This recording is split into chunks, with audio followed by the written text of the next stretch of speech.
Kita simak kajian tentang azab bagi orang yang meninggalkan sholat.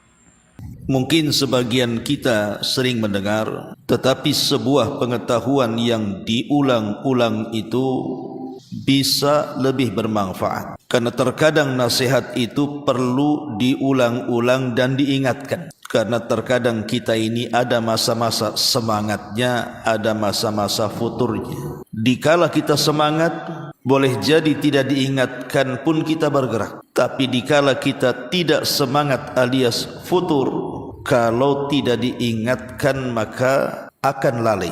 Makanya kesempatan kajian pagi menjelang siang ini kita akan membahas seputar dosa-dosa orang yang meninggalkan sholat. Ma'asyiral muslimat yang dimuliakan Allah Subhanahu wa taala, kita tahu kedudukan solat dalam Islam ini bukan kedudukan biasa. Bahkan cara diperintahkannya saja berbeda. Kalau perintah zakat itu cukup diturunkan ayat. Kalau perintah puasa demikian juga.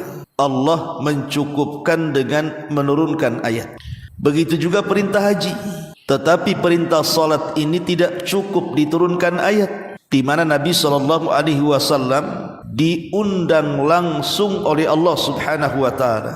Kemana? Ke Sidratil Muntaha. Dalam peristiwa yang belum pernah dilakukan semua para nabi. Itulah peristiwa Isra dan juga Mi'raj. Dari sini saja sudah cukup bagi kita menilai bagaimana kedudukan salat di antara seluruh ibadah-ibadah yang diperintahkan kepada kita. Sampai-sampai ada istilah ulama itu bahwa salat dalam Islam ini kedudukannya karra'si ala sairil badani, seperti kepala di antara seluruh badannya. Kalau seandainya manusia tidak punya tangan, boleh jadi dia masih hidup. Kalau manusia tidak punya kaki, boleh jadi dia masih hidup. Atau manusia tidak punya sebelah telinga, bisa dia masih hidup. Coba kalau manusia tidak punya kepala, kira-kira hidup atau tidak? Pasti dia mati. Begitulah kondisi solat dalam Islam. Kalau orang masih meninggalkan puasa, masih diharapkan keislamannya selama dia tidak mengingkari kewajibannya. Kalau orang meninggalkan zakat, masih dianggap keislamannya selama dia tidak menganggap tidak wajib. Ataupun meninggalkan zakat, masih diharapkan keislamannya. Tapi kalau meninggalkan solat, itulah yang dikhawatirkan hilang keislaman daripada diri kita. Makanya ada hadis Nabi mengatakan, farku al-ahdu bainana wa bainahumus salatu, faman tarakaha faqad kafara. Perbedaan kita dengan orang-orang kafir itu di salat, Bu. Kalau sampai kemudian orang meninggalkan salat itu bisa keluar Islam, bisa kafir. Lah itulah kedudukan salat seperti kepala dalam badan. Makanya salat ini sangat penting untuk kita lakukan. Dan jangan kemudian berpikir bahwa kalau seandainya kemudian kita tidak salat, Allah rugi. Kalau kita salat, Allah untung. Tidak, Allah itu tidak berhajat dengan kita. Satu dunia orang tidak salat, Allah tidak rugi. Ataupun satu dunia orang salat pun Allah tidak untung. Karena ada istilah para ulama, satu dunia manusia bermaksiat tidak mengurangi kekuasaan Allah. Satu dunia orang beribadah pun tidak menambah kekuasaan Allah. Allah itu tidak berhajat dengan kita. Karena Allah Subhanahu wa taala tidak berhajat dengan salat kita. Lalu salat yang kita lakukan itu untuk apa? Salat yang kita lakukan itu manfaatnya kembali kepada kita orang yang salat. Jadi kalau ibu melaksanakan salat mulai dari zuhurnya, asarnya, maghribnya, isyanya, balik ke subuhnya, balik lagi ke zuhur, setiap hari seperti itu rutinitasnya. Itu manfaatnya kembali kepada kita, bukan kembali kepada Allah Subhanahu wa taala. Yang untung ya kita, yang rugi juga kita. Ma'asyiral muslimat yang dimuliakan Allah Subhanahu wa taala. Makanya kalau kita perhatikan di dalam Al-Quranul Karim, setiap kali Allah perintahkan kita salat, Maka bahasa yang digunakan oleh Allah di dalam Al-Quran itu kalimat aqimu salata, dirikan solat. Bukan i'malus salah, kerjakan solat, if'alus salah, perbuat solat, tidak. Tetapi bahasa Quran itu selalu mengulang-ulang apabila Allah memerintahkan kita solat dengan kalimat aqimus salata, tegakkan solat. Lalu apa bedanya menegakkan solat dengan mengamalkan solat itu? Kalau mengerjakan solat itu yang penting sah saja. Terkadang asal-asalan solatnya yang penting sah, itu namanya mengerjakan. Tapi kalau mendirikan solat, tidak main-main dia dalam solatnya. Dia datangkan syarat-syaratnya dengan baik, dia datangkan rukun-rukunnya dengan baik, dia datangkan wajib-wajib solatnya, bahkan dia sempurnakan solatnya dengan yang sunnah-sunnahnya. Jadi betul-betul dia mendirikan solat, bukan hanya sekedar mengerjakan solat. Karena orang yang hanya sekedar mengerjakan solat itu tidak akan ada pengaruh dalam kehidupannya. Orang yang biasa gibah, kemudian dia solat, habis solat bisa gibah lagi dia. Orang yang biasa dusta, datang waktu solat dia solat, habis solat dusta lagi dia. Orang yang biasa namimah, mengadu domba ke sana kemari di luar solat, kemudian datang waktu solat, kemudian dia solat, habis solat, gitu lagi dia. Kenapa maksiat yang harusnya tercegat dengan solat kok masih bisa dilakukan? Karena dia hanya sekedar mengerjakan solat tapi tidak mendirikan solat. Begitu dalam bahasa Quran ketika Allah memerintahkan kita dengan solat. Karena kalau orang mendirikan solat dengan baik, dia datangkan syarat-syaratnya dengan baik, dia datangkan rukun-rukunnya, dia datangkan wajib-wajibnya, dia sempurnakan dengan sunnah-sunnahnya, maka solat yang dilakukannya itu berpengaruh dalam kehidupannya.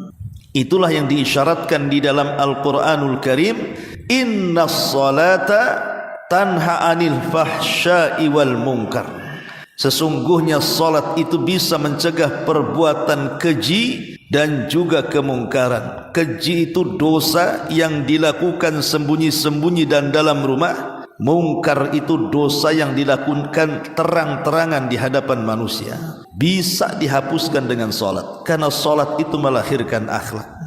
Itulah pentingnya kita mendirikan salat, bukan hanya sekedar salat, supaya selepas salat itu apa yang kita lakukan selama kita salat diterjemahkan dalam kehidupan kita. Jadi nilai-nilai salat itu ada pengaruh dalam kehidupannya.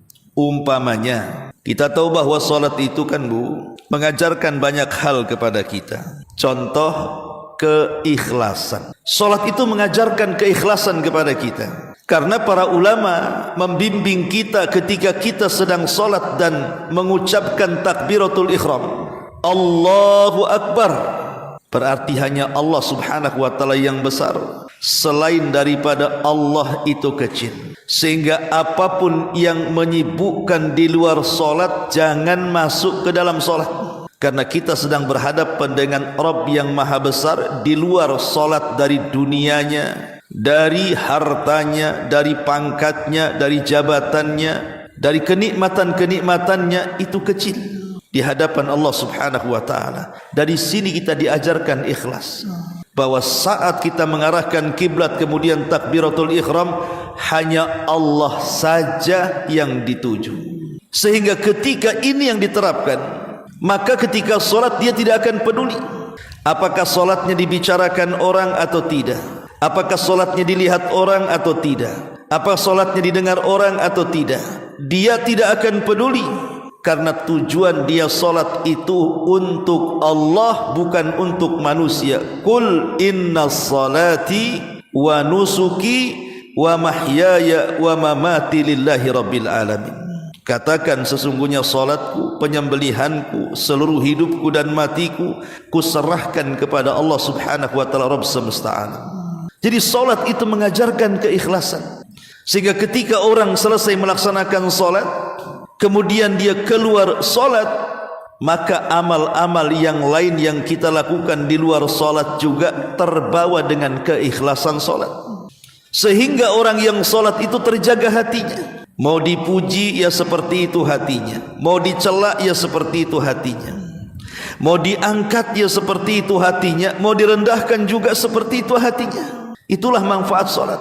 Tapi kalau orang sampai meninggalkan solat, atau dia solat hanya sekedar cukup mengerjakan saja, maka belum teruji itu hatinya, Bu. Terkadang ada orang yang memuji dia, besar kepalanya, besar hidungnya, besar hatinya. Ketika ada orang yang mencela dia, tiba-tiba menciut hatinya, merasa sedih, merasa bingung, merasa stres. Itu belum ikhlas boleh jadi, karena ketika dia menegakkan solat belum menegakkan yang sesungguhnya. Lahirlah sifat ikhlas. Ini yang pertama. Yang kedua, dari solat ini bisa saja terlahir sifat sabar. Karena solat kalau tidak sabar, pasti dia tidak tumanina. Makanya kenapa kata Nabi SAW, berapa banyak orang yang solat itu mereka tidak diangkat amalannya. Karena mereka ketika ruku tidak meluruskan rukunya, ketika sujud tidak meluruskan sujudnya. Dengan kata lain, solatnya itu tergesa-gesa, terburu-buru. Dan itu banyak dilakukan oleh masyarakat kita ini. Terkadang kita juga suka melakukannya tanpa sadar, kan Bu? Melakukan solat yang disebut dengan solat kilat khusus, yang dibaca inna a'tayna dengan kulhu saja. Okelah kalau seandainya solat itu dibaca dengan sangat pendek, tidak ada masalah. Yang jadi masalah itu adalah gerakan-gerakan dan bacaan, terkadang sekilat-kilatnya. Belum tumakninah rukunya sudah i'tidal, belum tumakninah i'tidal sudah sujud, belum tumakninah sujud sudah duduk di antara dua sujud. Akhirnya solat pun seperti ayam lapar yang ibu kasih beras. Seperti itu akhirnya solatnya. Tapi kalau seandainya kemudian ibu solat tumakninah, yang dikejar bukan rakaat tapi pahala, maka disinilah kita dilatih kesabaran. Sabar saat berdiri, kalau belum selesai baca jangan ruku. Sabar saat ruku, kalau belum lurus punggung jangan i'tidal, dan begitu seterusnya. Lah kalau seandainya kemudian solat ini melahirkan kesabaran, maka orang yang selesai solat kemudian dia hidup di masyarakat, saya yakin orang ini kalau ketika solatnya mendirikan bukan hanya sekedar mengerjakan, maka dia akan menjadi orang yang sabar. Digibah tetangganya sabar, tidak perlu membalas. Dicaci maki tetangganya sabar, justru malah memaafkannya. Asik sebenarnya orang yang sabar itu. Tapi sedikit orang-orang yang memiliki akhlak ini. Kemudian yang ketiga, terkadang solat ini melahirkan tawadhu, melahirkan kerendah hatian dan kerendah dirian. Karena saat posisi solat kan, perhatikan Bu, dalam badan kita ini kan ada kepala, Bu. Kepala itu anggota badan termahal pada anggota badan manusia. Apalagi ibu-ibu, udah berapa banyak uang yang ibu habiskan di kepala tuh. Ya kan Bu? Apalagi zaman sekarang lagi demam skincare, kena yang asli mulus, kena yang palsu butek jadinya Bu. Tapi dah berapa banyak tuh uang dihabiskan di kepala tuh Bu. Artinya kan kepala itu terhormat. Kalau orang pegang kaki belum ada masalah kan, pegang perut biasa saja, pegang tangan biasa saja. Coba kalau pegang kepala sambil disundul, apa enggak marah? Lah anggota badan yang terhormat yang kita muliakan kepala ini, saat solat diletakkan di mana? Diletakkan di tempat yang paling hina, di tanah, tempat yang diinjak-injak oleh kaki. Tetapi justru itulah kemuliaan manusia saat solat, ketika dia bisa meletakkan kepala yang sangat mulia di tempat yang hina, hanya sekedar ingin sujud kepada Allah Subhanahu wa taala. Disitulah kita dilatih untuk tawadhu, untuk tidak sombong. Sehingga kalau seandainya orang yang solat itu betul-betul mendirikan, bukan hanya mengerjakan, saya yakin dia keluar dari solat tidak mungkin dia menjadi orang sombong. Sombong mentang-mentang kaya, sombong mentang-mentang pangkat dan jabatannya tinggi, sombong mentang-mentang punya ilmu, sombong mentang-mentang dia cantik, dia tampan, dan begitu seterusnya. Tapi saya yakin orang yang mendirikan solat tidak mungkin orang sombong, karena sombong itu tidak disukai Allah dan tidak disukai manusia. Iblis saja yang sudah masuk sorga gara-gara sombong dikeluarkan dari sorga. Ibu yang sombong pengen masuk sorga, kan lucu. Yang sudah ada di sorga saja dikeluarkan dari sorga tuh gara-gara sombong. Apa kesombongan iblis? Disuruh sujud kepada Adam, tak mau dia. Alasannya bahwa bahan penciptaan dia jauh lebih baik dibandingkan bahan penciptaan Adam. Dia diciptakan dari api, Adam pula dari tanah. Sombong dia, tak mau sujud karena perintah. Akhirnya Allah keluarkan dia dari sorga. Bayangkan, yang di sorga dikeluarkan dari sorga karena sombong. Ibu yang di dunia sombong, pengen masuk sorga. Nah ini kan aneh. Makanya sorga itu tidak ada tempat bagi orang yang sombong. La yadkhulul jannah man kana fi qalbihi mithqala dzarratin min kibrin, kata Rasul. Tidak akan masuk sorga orang yang dalam hatinya itu dipenuhi dengan kesombongan. Jadi solat itu mengajarkan rendah hati, rendah diri. Kalau orang sudah solat dan dia betul-betul menegakkan, insya Allah kalau keluar solat itu pasti dia akan mengamalkan nilai-nilai solat. Salah satunya adalah tidak sombong, rendah diri, rendah hati. Apalagi yang bisa kita ambil pelajaran dalam solat ini? Solat ini selain mengajarkan keikhlasan, kesabaran, ketawaduan gitu ya, maka solat juga mengajarkan kepada kita kedisiplinan. Disiplin, tanggung jawab itu terlahir dari solat. Ketika datang azan duhur umpamanya, oh berarti azan duhur ini sudah memberitahu kita bahwa kita sudah harus masuk kerja. Kepada makhluk saja Bu, kalau seandainya ibu bekerja kepada saya atau bekerja kepada siapa saja, pasti dalam pekerjaan itu kan ada waktu-waktu resmi Bu, yang harus datang jam sekian, pulang jam sekian, gajinya sekian. Kemudian di sana ada waktu-waktu yang tak resmi. Boleh jadi mungkin bosnya menginginkan ngelembur di luar daripada waktu resmi. Kalau kita di hadapan manusia saja Bu, ibu kerja kepada manusia, ibu betul-betul jaga waktunya ya. Waktu resminya ibu jaga. Kata bos jam 7 datang, datang dia. Sebelum jam 7 dia sudah siap-siap. Kemudian dia bekerja dengan cara baik karena mendirikan pekerjaannya. Selesai bekerja jam 5 selesai, dia keluar. Tiba-tiba kata bos nanti malam lembur ya. Lembur dia. Kira-kira kalau bos punya anak buah seperti ini senang apa tidak? Senang. Coba kalau seandainya kita lakukan kepada solat, bahwa solat itu kan ada waktu-waktu resminya. Zuhur dari jam sekian ke jam sekian, asar dari jam sekian ke jam sekian, maghrib juga sama.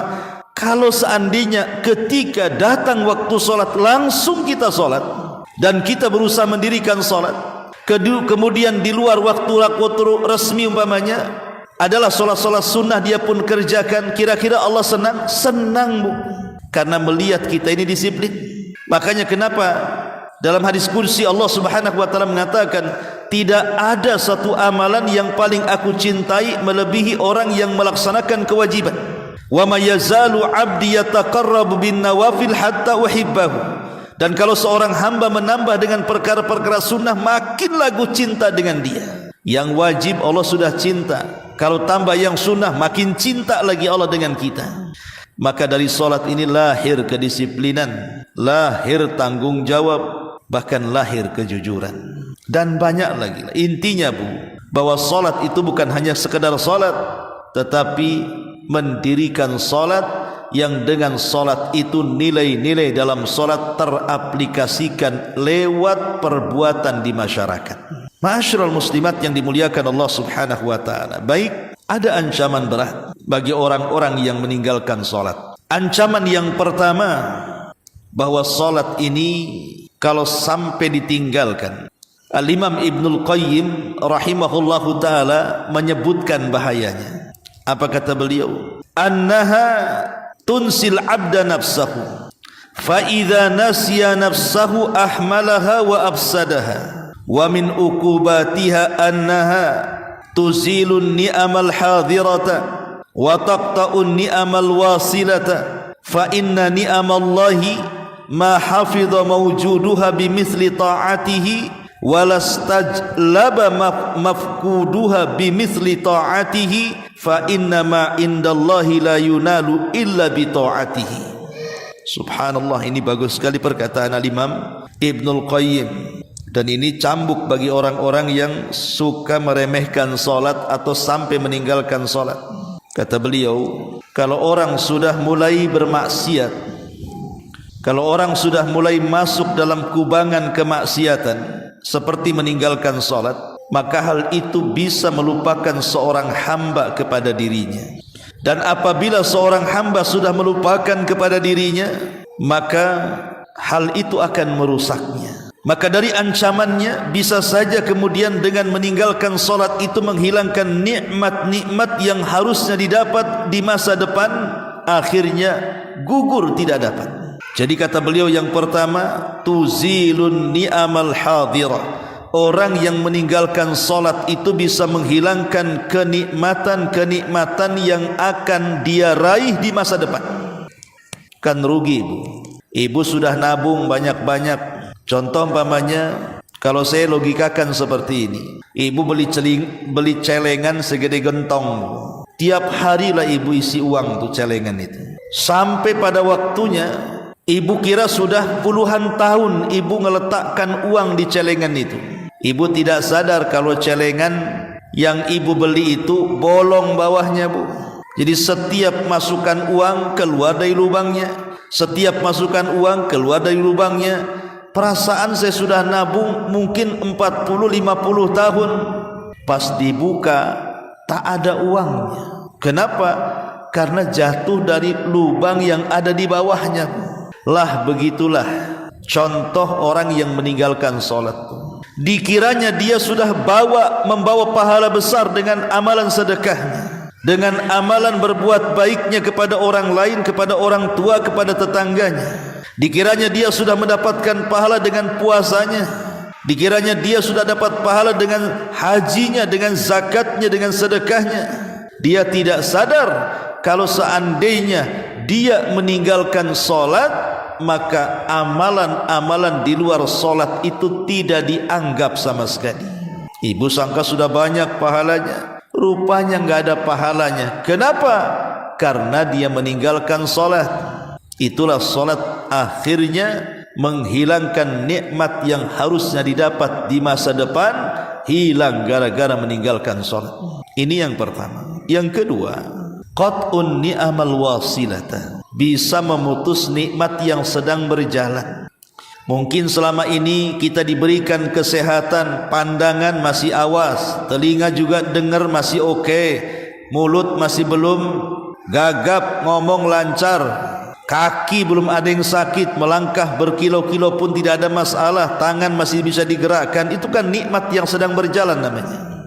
Tapi jangan salah, terkadang Allah hentikan tu nikmat yang sedang berjalan apabila orang itu meninggalkan solat, kata Imam Ibnul Qayyim.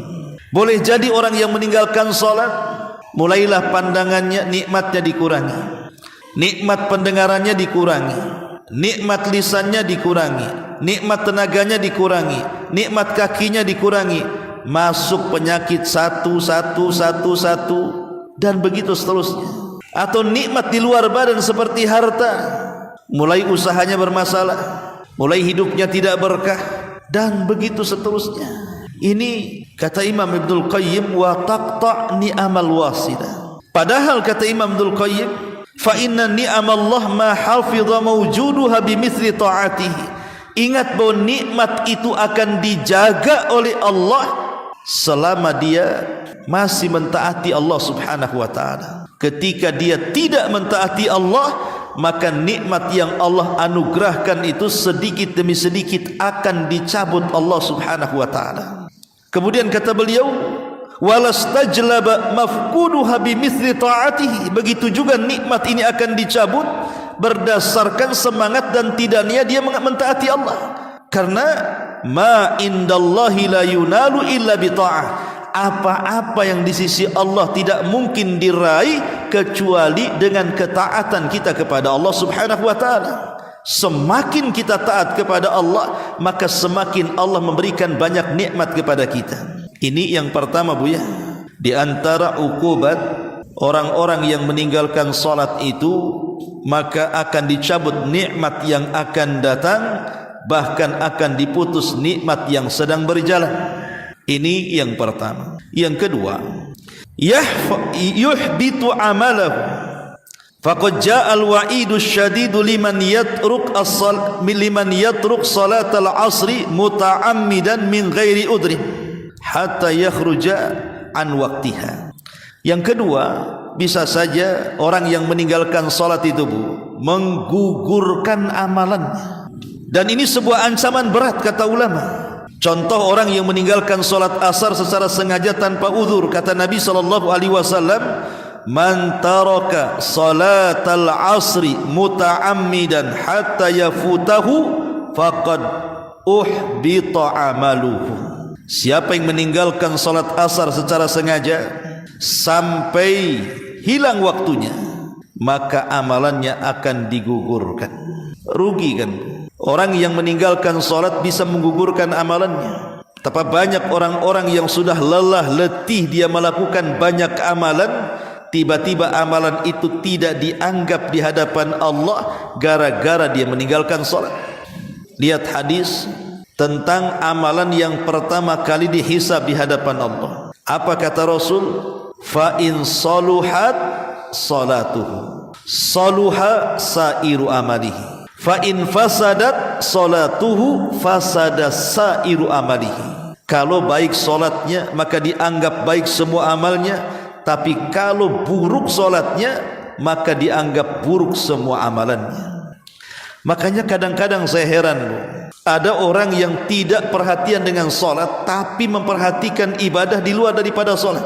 Contoh umpamanya kalau datang bulan Ramadan, ada orang yang puasa mati-matian dia lapar, dia tahan tuh perutnya walaupun terlilit dengan rasa lapar karena tidak boleh makan.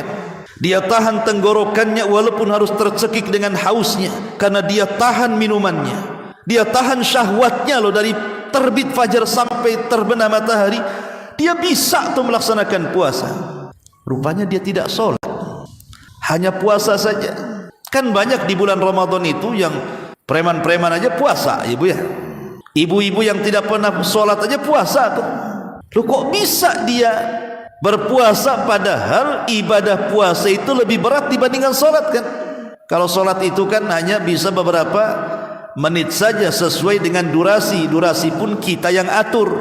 Panjang lam yakunil, pendek kasih kulhu, kan kita yang atur ya. Tapi puasa itu kan tidak bisa kita atur volumenya. Sampai duhur saja tidak bisa, sampai asar saja tidak boleh. Saya sudah lapar harus buka. Oh, tak boleh karena ada waktu kapan berhenti, kapan dia buka. Tapi bisa dia melaksanakan puasa, tidak bisa pula dia melaksanakan sholat. Dia tidak sadar bahwa puasa yang ia lakukan dengan menahan laparnya, hausnya, syahwatnya tidak berguna di hadapan Allah kalau dia meninggalkan sholat. Lah ini yang tidak dipahami di masyarakat. Dikiranya amalan-amalan yang lain itu bisa memasukkan ke surga walaupun tak sholat. Bahkan ana pernah juga mendengar di masyarakat itu, yang penting kan baik Pak Ustadz, akhlaknya bagus katanya, tidak suka dusta, punya etika katanya. Kan gak sholat gak apa-apa, yang penting kan akhlaknya baik. Tuh si Anu tuh sholatnya oke, gibahnya iya katanya. Si Anu juga sholat tuh, sholatnya dustanya hari-hari. Ibu, Nabi SAW, tidak ada manusia yang lebih indah akhlaknya di luar daripada Nabi. Saking indahnya akhlak Nabi itu sampai turun pujian Allah kepada Rasul, wa innaka la'ala khuluqin azim. Wahai Muhammad, engkau itu manusia yang memiliki akhlak yang sangat agung, sehingga wajar kalau Rasul itu layak jadi panutan karena punya akhlak. Sempurna akhlak yang dimiliki Nabi saja, Nabi tidak pernah meninggalkan sholat. Kalau semata-mata orang boleh meninggalkan sholat karena terpikir yang penting akhlaknya bagus, harusnya Nabi tidak perlu sholat lah. Kan Nabi itu manusia yang paling berakhlak.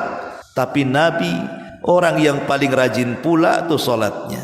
Bukan hanya yang wajibnya, yang sunnah-sunnahnya. Bahkan solat malam itu seolah-olah wajib bagi Nabi. Saking rajinnya, pecah-pecahlah kaki Nabi. Sampai Aisyah kemudian mengatakan, sudahlah, kurangilah solatmu wahai Rasul. Bukankah dosamu sudah diampuni yang telah, yang sedang dan yang akan datang? Tapi Rasul mengatakan, afala akunu abdan syakur. Salah enggak saya ini menjadi hamba yang bersyukur? Jadi alasan seperti ini tidak ada guna. Yang penting akhlaknya bagus, yang penting hatinya bagus gitu. Sebenarnya orang yang ngomong seperti ini, dia itu tidak bagus juga hatinya. Orang yang ngomong seperti ini tidak bagus akhlaknya. Sebab kalau dia tidak melaksanakan hak dengan Allah, secara otomatis dia tidak akan mampu melaksanakan hak-hak sesama hamba Allah. Itu memang sudah matematika 1 tambah 1 2 tuh. Sama Allah saja dia membangkang, apalagi sama manusia. Jadi ini yang kedua. Yang ketiga, la yaqbalu du'auhu fal ma'asi min mawani ijabati du'ai.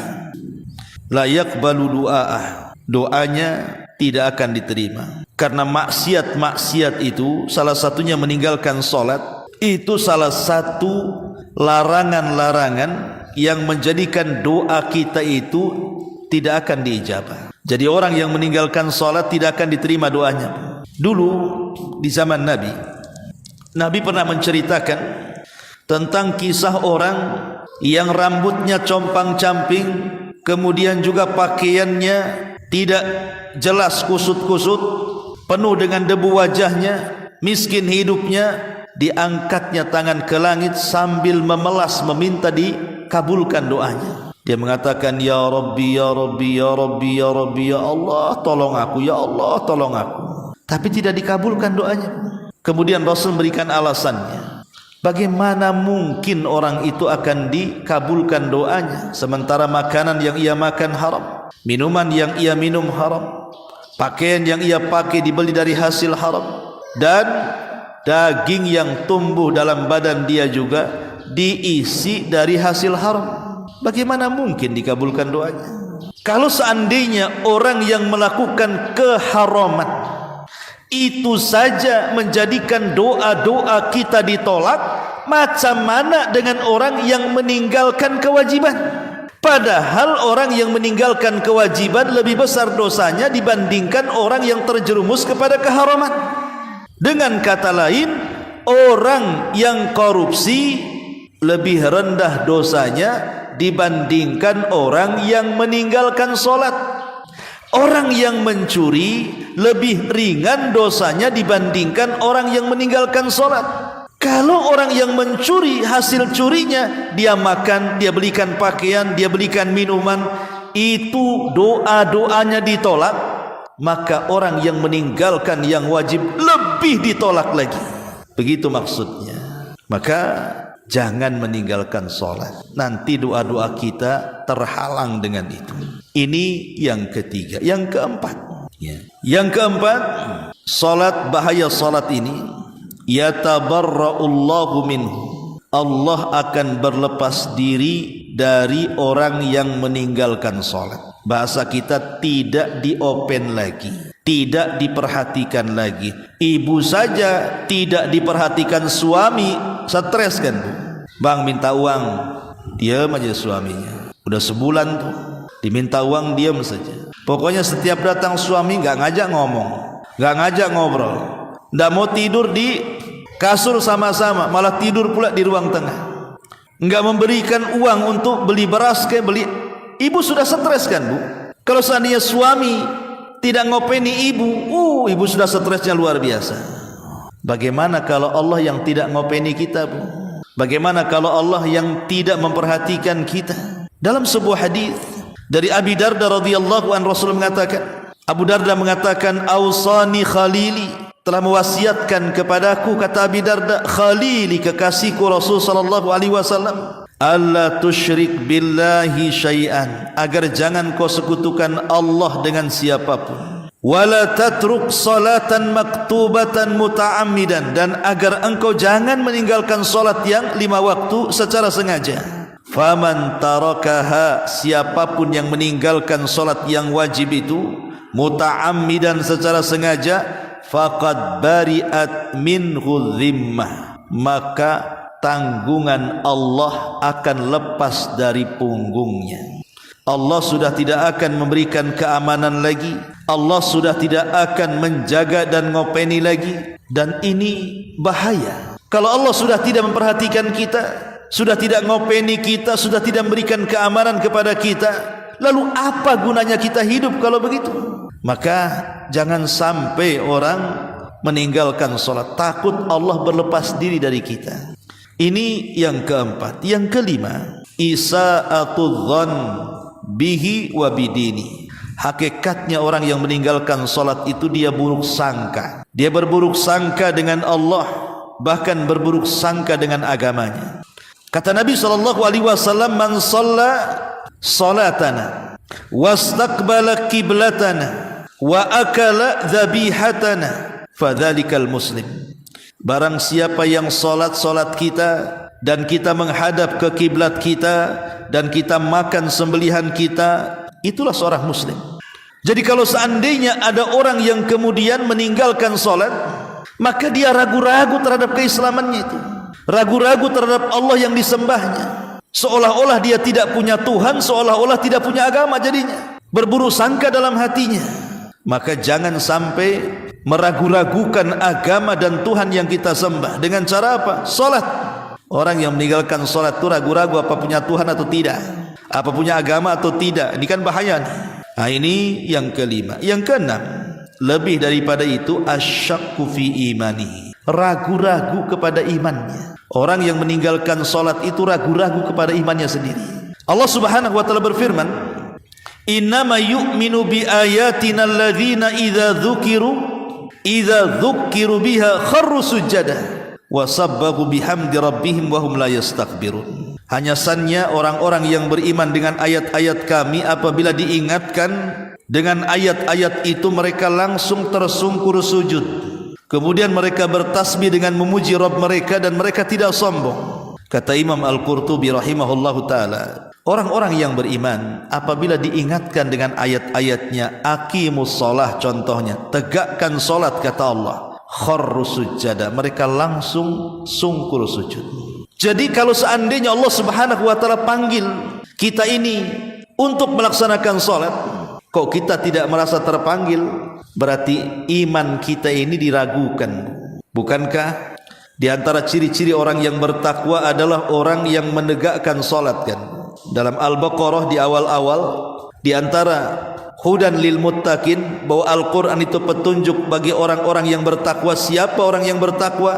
Lanjut ayatnya adalah alladzina yuqimuna sholata, salah satunya orang yang menegakkan salat. Itu ciri orang yang bertakwa. Makanya panggilan di dalam Al-Quran kepada kita saat kita diperintahkan untuk salat itu adalah panggilan iman. Ya ayyuhalladzina amanu idza qumtum ila shalah. Hei orang-orang yang beriman, kalau kalian menegakkan salat. Lihat panggilannya saja, panggilan khusus. Wahai orang-orang yang beriman.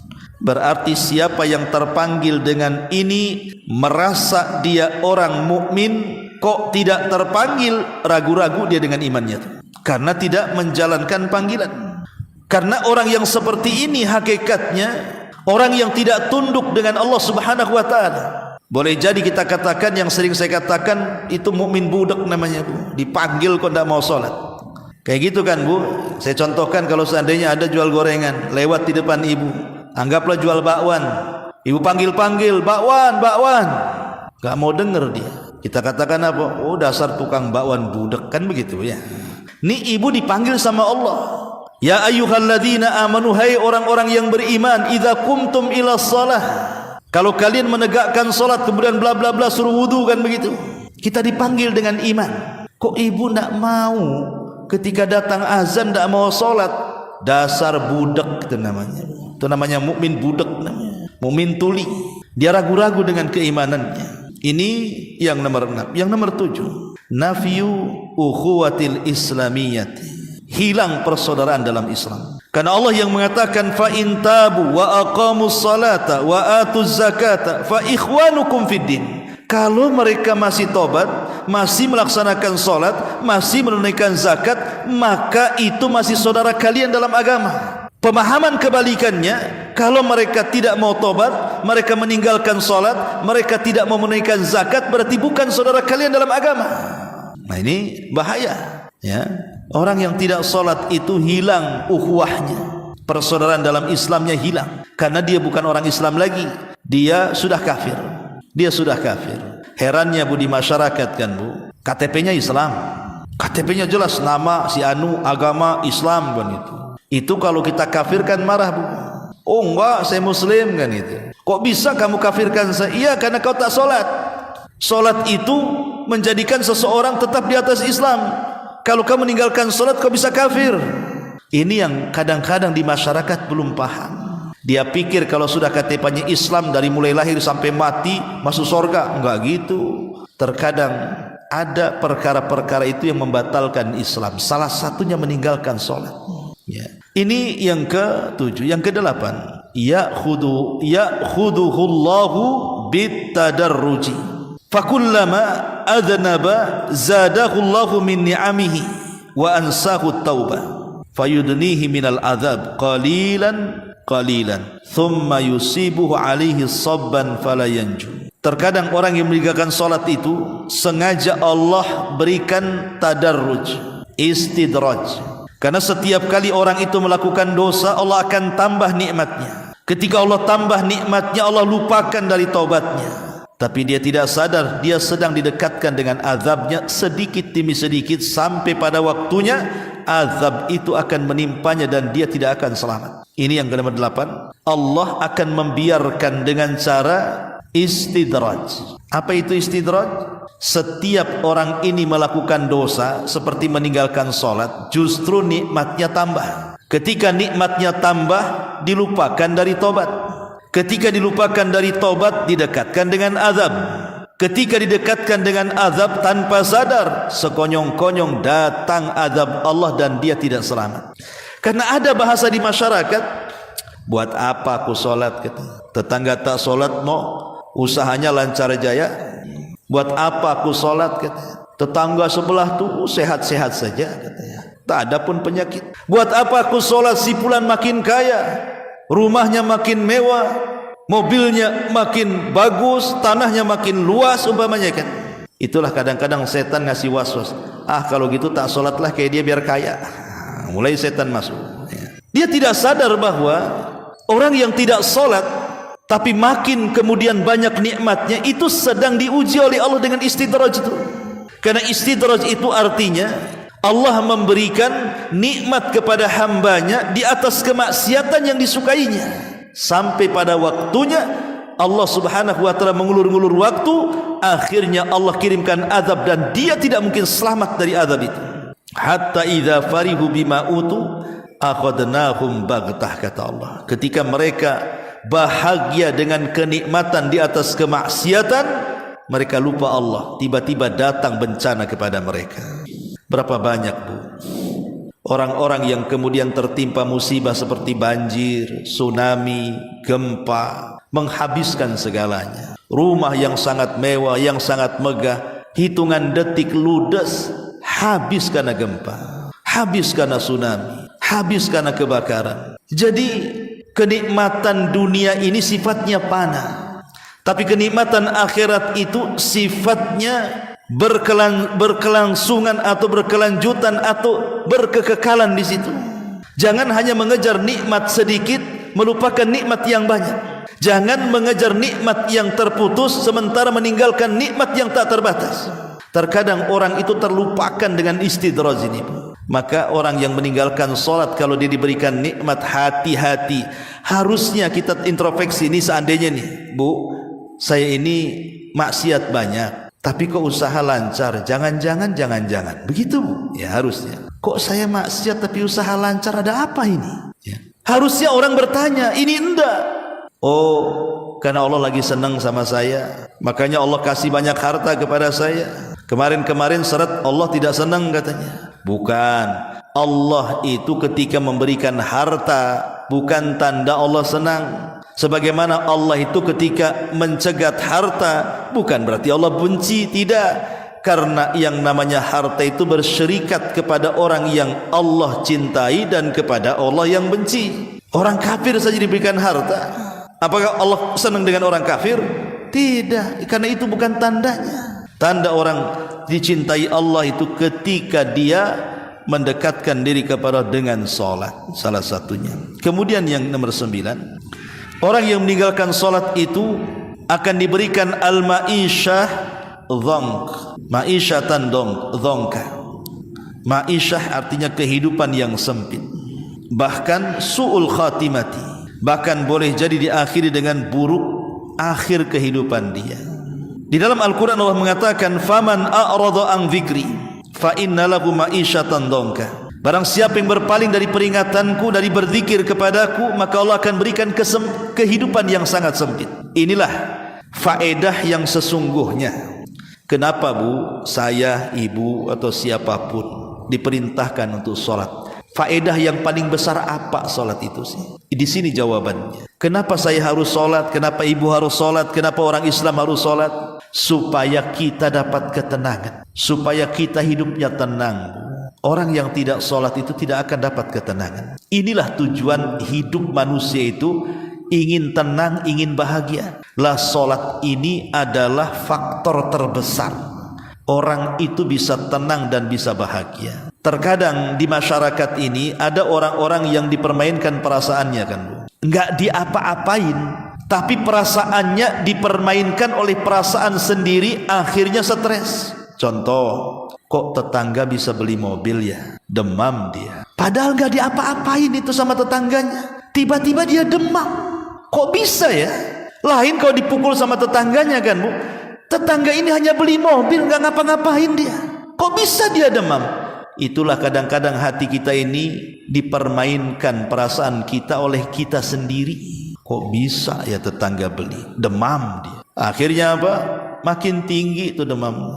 Besoknya beli lagi yang bagus. Opnam, masuk rumah sakit. Besoknya dengar dia beli rumah di Sukajadi, mati dia akhirnya kan. Bukan itu kan dipermainkan perasaan namanya Bu ya. Coba perhatikan, kalau seandainya saya buat logika seperti ini kan Bu. Umpamanya jam 9 duha, nampak tetangga beli mobil, nampak tetangga bangun rumah, panas ibu kan, mulai demam. Datang waktu duhur Bu, ibu langsung sholat, ambil wudhu. Yang tadinya demam Bu, karena terkena air wudhu, itu mulai tensinya turun tuh. Dengan mengambil air wudhu tadi, yang tadinya demam-demam tadi tuh Bu, dingin dengan air wudhu.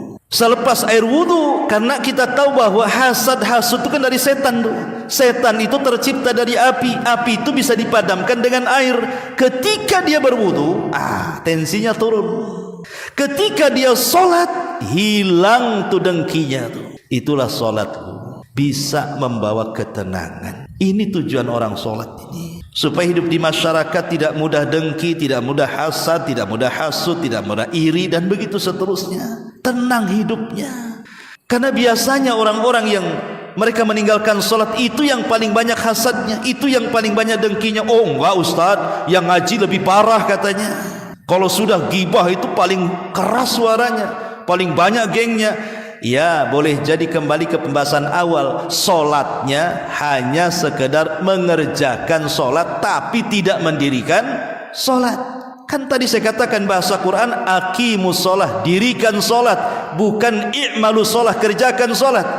Karena mengerjakan itu bisa asal-asalan, tapi mendirikan sholat itu sungguhan, melahirkan nilai-nilai sholat di luar daripada sholat. Nah, ini penting ya. Kalau orang meninggalkan sholat, sempit tuh hatinya. Kemudian yang nomor 10, al-khasaratu wan nadam. Bisa saja orang yang meninggalkan sholat itu mendapatkan kerugian dan penyesalan. Kapan? Boleh jadi di dunia dia tidak menyesal, tapi di akhirat. Begini Bu, orang yang yakin adanya kehidupan setelah kematian itu masih lebih untung dibandingkan orang yang tidak yakin adanya kehidupan setelah kematian. Anggaplah contoh, saya sholat dengan harapan saya masuk surga, kemudian saya mati Rupanya setelah mati tidak ada kehidupan setelah kematian. Ya lewat begitu saja. Kira-kira rugi tidak? Tidak rugi. Yang satunya, aku tidak sholat, aku enggak yakin adanya kehidupan setelah kematian. Tahu-tahu enggak sholat mati, rupanya ada kehidupan setelah kematian. Apa enggak bankrupt dia? Ya, itu yang harus tanamkan. Makanya jangan sampai kemudian kita terpikir bahwa kan kadang-kadang setan ini masuk ke dalam dada kita. Jangan-jangan akhirat ini ada atau enggak sih sebenarnya? Kita katakan ada, walaupun setelah mati enggak ada ruginya sebenarnya. Daripada kita meyakini akhirat tidak ada, kemudian kita habiskan dengan kemaksiatan, setelah mati rupanya akhirat ada, matilah dia. Ya. Makanya jangan sampai kemudian kita ini terkena khasarah, terkena nadamah, kerugian ataupun penyesalan, tidak di dunia, di akhirat. Kemudian yang nomor 11, la yastati'as sujud fil akhirah. Orang yang tidak pernah solat di dunia, maka dia tidak akan bisa sujud di akhirat. Ketika Allah mengatakan yauma yukshafu an sakin wa yud'auna ila sujudi fala yastati'un, ketika Allah merintahkan, ketika Allah menampakkan dirinya, menampakkan betisnya, maka semua orang-orang yang beriman sujud. Tapi ada orang-orang munafik, mereka hendak sujud malah kayang, bukan ke depan, ke belakang malah. Tidak bisa dia sujud, dipaksa sujud malah kayang ke belakang. Itulah orang-orang yang ketika di dunia mereka tidak pernah sujud, maka di akhirat pun dia tidak akan bisa sujud di hadapan Allah. Al-jaza min jinsil amal. Taib, karena waktu juga. Yang nomor 12, al-wail liman tarakas salat. Lembah neraka jahanam yang disebut wail bagi orang yang meninggalkan salat. Kemudian yang nomor 13, al-ghai. Ghai juga sama, lembah yang sangat dalam, yang sangat busuk, yang sangat gelap, yang semua nanah dan darah penduduk neraka masuk di lembah itu disebut al-ghai. Untuk siapa ghai ini? Untuk orang yang meninggalkan salat. Fa khalafa min ba'dihim khalfun adha'us salata wattaba'us syahwat fasawfa yalqauna ghayya. Akan datang sebuah masa di mana orang-orang itu mulai meremehkan salat dan mengikuti syahwat, maka mereka akan dilempar ke dalam al-ghai. Naudzubillah. Kemudian yang ke-14, iqab alladhi ya'tamidun nauma anis salati mukhib. Balasan bagi orang-orang yang sengaja meninggalkan salat dengan tidur, itu sangat menakutkan nanti pada hari kiamat dalam peristiwa adab kubur. Ada orang yang terlentang, kemudian di sampingnya ada orang berdiri membawa batu. Kemudian batu dibentur-benturkan di kepalanya sampai hancur. Kemudian orang ini pergi mencari batu yang lainnya. Tiba-tiba setelah dapat batu datang lagi, kepalanya sudah balik semula. Kemudian dihancurkan dengan batu yang ditemukannya yang kedua. Kemudian setelah remuk kepalanya, dia cari batu lagi. Seperti itu saja. Rasul yang melihat kondisi seperti ini bingung. Alangkah dahsyatnya siksa orang itu, wahai Jibril. Mahadan, apa yang terjadi wahai Jibril? Maka Jibril mengatakan, innahu, sesungguhnya orang itu dia tidur saat waktu sholat. Harusnya dia sholat, sengaja pula dia tidur supaya dia meninggalkan sholat. Lihat bagaimana hukuman di alam kubur. Kemudian yang nomor 15, ghadabullah wa maqtum. Dia akan mendapatkan murka Allah dan juga kemarahannya. Kata Rasul, man tarakas salat laqiyallahu wa huwa alaihi ghadban. Siapapun yang meninggalkan salat, maka dia berjumpa dengan Allah, Allah murka dengan dia. Yang nomor 16, al-hasyru ma'al mujrimin. Akan dikumpulkan orang-orang yang meninggalkan salat bersama orang-orang yang berdosa. Akan dikumpulkan bersama Fir'aun, akan dikumpulkan bersama Qarun, akan dikumpulkan bersama Haman, akan dikumpulkan bersama Ubay ibn Khalaf. Naudzubillah.